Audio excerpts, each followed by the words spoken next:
কারণ কিছু পার্থিব কিছু কিছু পাওয়া যায়, পার্থিব দুনিয়াতে কিছু পাওয়া যায়, এইটার লোভে দৌড়াদৌড়ি করে। কিন্তু দেখে না এই পথটা কি, এটা কি সিরাতুল মুস্তাকিম, সরল সঠিক পথ নাকি বিপদগামী পথ, এটা কি জাহান্নামের পথ নাকি জান্নাতের পথ, তারা দেখে না।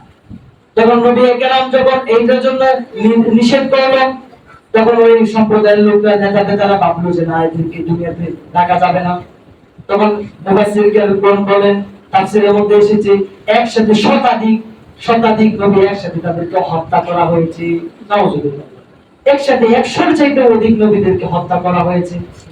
এমনকি একজন নবীকে লোহার করাত দিয়ে মাথা থেকে একবারে পা পর্যন্ত আলাদা করে দেওয়া হয়েছে, শুধুমাত্র একটি কারণ, সে বলতো লা ইলাহা ইল্লাল্লাহ, যে একমাত্র আল্লাহর গোলামি করো, অন্য কারো গোলামি নয়।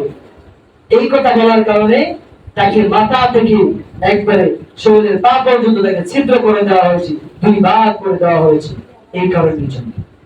সম্মানীয় উপস্থিতি, যেখানে ছিলাম, আল্লাহ পাক রব্বুল আলামিন বলতেছেন, আহাসিবান নাসু আন ইউতরাকু আন ইয়াকুলু আমান্না ওয়া হুম লা ইফতানুন।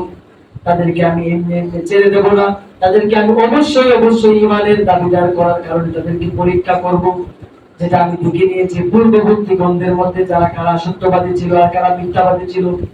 সম্মানীয় উপস্থিতি, এখান থেকে আমাদের শিক্ষা হচ্ছে, আমরা যারা ঈমানের দাবি করব, তাদের আমাদের বালা মুসিবত আসবে, আমাদের দুঃখ কষ্ট আসবে, কিন্তু এইগুলা থেকে খারাপ পথে চলে যাওয়া যাবে না।